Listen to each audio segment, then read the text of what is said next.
Right, I've now done all the masking for the green line that goes all the way down Britannic and the red crosses with my 1mm masking tape, and this has took me 2 hours and 10 minutes to do both sides. So what I did is I cut out some little templates with cardboard, and I've looking at some photos. The front and the rear red cross smaller than the one in the middle.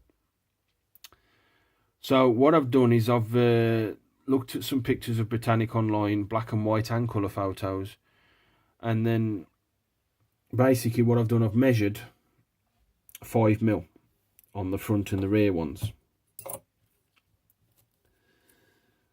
So 5mm all the way around,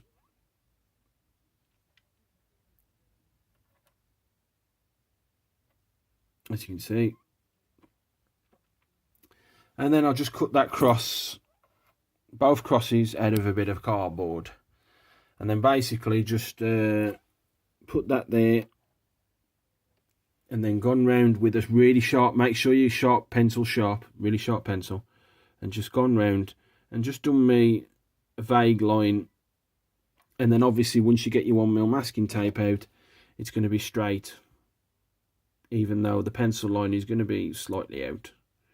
But like I said, I've just got my ruler and then just made sure it's 5mm on the front and the rear.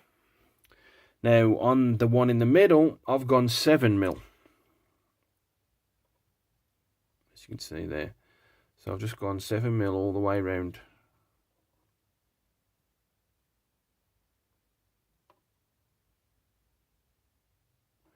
And then cut that one out of the same bit of cardboard. And then again, just draw around it very roughly with your sharp pencil, and then straighten the lines up with the tape. Now the actual green stripe itself, on the photos that I've seen, it's actually, the stripe is right over the anchor, but I've had to tweak it slightly. So I've had to bring it down slightly and have it on the edge about a quarter up the anchor to match that line, because I thought bringing it up to that line was a bit too high, so I brought it down one panel. It ain't going to be 100% historically accurate, but I like it the way it is. And then I've just gone around the back there. Now the panel lines end about here for the actual plates, and then I've just gone with the little score marks that was always on the model and just used those as a guideline to go around to the back there. I'm just going to pause this a sec. Turning the model over, I've done the same on the other side.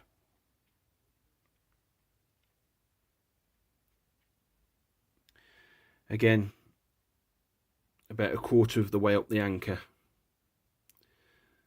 But I like it the way it is. It's gone down really nice. Like I said, 2 hours and 10 minutes. And that's my last roll of my 1mm masking tape, because as you know, as people have, if you've been following my channel, I bought 2 rolls of this originally. I think it was Metal Gear I originally used this on. Then I did it on my second Titanic and all the other models that I've been doing. So I've ordered some more of that from eBay. I think it was like $2.96 for 2 rolls. And that's how much I paid for it last time. But there it is. She's all masked now, ready for the hospital livery. Right, my Titanic is now officially Britannic. I've now painted on the green stripe with the red crosses.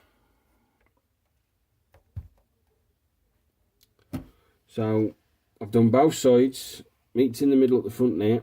So I've got my green stripe, my red cross, my long green stripe, and my middle red cross, which is gloss, I will admit that. My green stripe again, my little red cross, and then it meets at the back in like a V shape. Now I've had a look at some photos of Britannic online, and that's what it looks like. So the red that I use was from Sovereign Models, the Insignia Red, that I've had for a few years, and that's in enamel. And that took 3 or 4 coats to get that. And then for the green stripe, I used Humbrol Revell 36364 leaf green. Now I will admit that does look a bit shiny, so I'm going to dull that down. I've got some matte in enamel. I'm going to Hobbycraft tomorrow to get some more paint, and I'm going to buy some satin as well in the clear. Because don't forget, I've still got to do the anti-fouling red, the purpley red. I've got to get some Revell paint to match that, the 331 I believe. So I'm going to get some of that tomorrow. So, also, before I show you the other side, I've done the side tops of the smokestacks. Remember when I sprayed those in white on top of the black?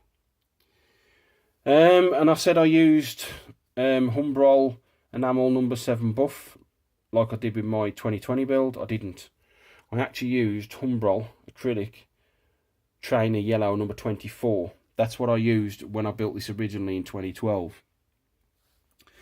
And even though this has been down for, you know, since 2012, 12 years, that really blended in really well with this. I was really well chuffed. Oh, looks like I missed a bit there, so I'm going to have to re-top that up. Right where the primer's got underneath. So turning this around and doing this one-handed. There we go.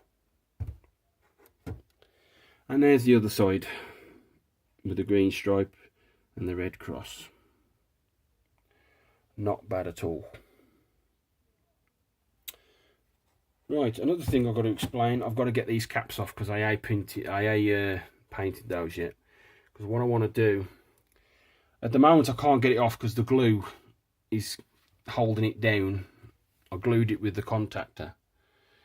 But if you remember from my Millennium Falcon build, when I glued the radar dish together and I screwed it up and I soaked it in the Dettol, I'm going to put some Dettol in those little gaps by hand. And I'm going to see if that'll loosen up the glue so I can get them caps off, because it'll be easier to thread through the rigging thread once I come to do that. But Titanic has now officially become Britannic, so let's see what happens when I take the tape off. Right, I've now removed all the tape, and that's what's left of the tape. Quite a big bundle there. So generally it's not gone down too bad.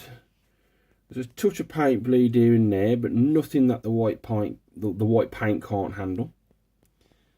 So on the red cross, not too bad. Little bits here and there. On the green stripe, not looking too bad. Oh, a little bit there maybe. Now on this red stripe there's a little bit more. You can see just the little blotches. But again, nothing the white paint can't sort out. Going across. Not bad. A little bit more on this cross here. But generally I'm really well chuffed on how the paint went down and the tape has come up. Now, I've actually matted the red crosses down using Revell's enamel number 2 clear matte. Now if you followed my channel from like the very beginnings, if you remember when I did the Munster coach and I painted the red seat in gloss red, and I wanted to dull it down a touch and it turned pink, this didn't. I was really well chuffed that it didn't, and that's come out really nice. That's not too bad at all. I've also picked up some more 1mm masking tape, and I've masked off the bottom of the hull where the anti-fouling red, as it were, goes. And like I said, as promised, I went to Hobbycraft and got me some 36331 purple red from Revell. And I've topped up where the white primer went down, that got underneath the paper, because if you remember that tape wasn't very good, the masking tape. And it took 2 coats, so I did the first coat. The white was still showing through a little bit, and then I let that dry, and then I did the second coat, and it's blended in really well. Even though this purple red has been down 12 years, and I wasn't sure if Revell had like changed the formulas of the mixtures and all that lark. It's blended really, really well. Not bad at all. So I've got to do the other side yet, obviously, but I can't do anything until I've like topped up around the edges for the paint bleed for the red crosses, and then took the tape away on this bottom hull. But I'm really well chuffed on how this has gone down. She is now officially Britannic. Right, welcome back. I've now finished off all the topping up when I had a bit of paint bleed, especially around the red crosses. I'm not sure if I've mentioned that I've matted them down, but I have matted them down from the gloss. I don't know if you can really tell that I've topped it up, but they do look a hell of a lot neater than they did before. I've also took the masking tape off this side, and the line is not too bad at all with the 36331 purple red. So that's that side. Turning it over. Same again, around the red crosses, tidied that one up. And that one. And that one. There wasn't as much bleed on the line as I thought for the green. I had to top up here and there, nothing too major. And then you've got the line on this side with the purple red, and that's looking nice and neat as well. And also the bits of white paint, spray paint, that got underneath my crappy masking tape, especially around by the propeller. Those have all now disappeared. That took 2 coats. So that's pretty much all the cosmetics done. Right, so with all the painting of the hospital livery done, Britannic is finished for now. I can't do anything else until I can get those 3D printed crane davits and the aft stern deck. I can't do anything until I get those, because all the rest of construction is going to be based around those. I've made many inquiries, and I've been shot down, especially on the Facebook groups that I'm a member. I'm a member of 2 Titanic groups and 1 Britannic, and I've seen people saying, doing posts, here's my newly 3D printed 1/400 scale parts for Titanic, and to be honest, the detail on him is absolutely tremendous, and it's really nice, and I've commented as such. And then I've asked the question, is there any chance you could do Britannic's crane davits and the aft stern deck? And unfortunately they say no. It's something I could look to into the future, but I'm that busy with my Titanic parts, it's just going to be way in the future. And then another guy does the same. I ask him the same question, he says the same. And then the first guy I messaged, he says, oh, I'll tell you what, try China 3D prints. But again, they only do 1/700, 1/350 and 1/200 scale. Then I find another guy, White Star Models, I think he was called, on Facebook, and he done some really good stuff, 3D printed. And I asked him, and he said, no, I'm not doing 1/400 scale Britannic, but I can let you know we're actually doing 1/350 scale Britannic in conjunction with China 3D prints, but it's in the design phase at the moment, and it's probably going to be the latter part of this year before we can actually print them and release them to, to buyers. And I says, well, if you could, when you do that, maybe you could think about doing the 1/400. And he says, well, to be honest, that won't be till next year. But Gordak, the guy who was printing the 1/570 and the 1/700, he actually listed some 1/400 scale Britannic parts for the same aft deck and the same davits. And he said to me he actually did them as a custom build for somebody in Canada, and then he's come back and said, well, the cargo doors are in the wrong scale, they're not the right size. So he decided to shelve it. But then he got back to me a couple of days ago and he says, you know what, Wayne, I'm going to redo these, and it's probably going to take me about 10 days to sort out, and I'll let you know.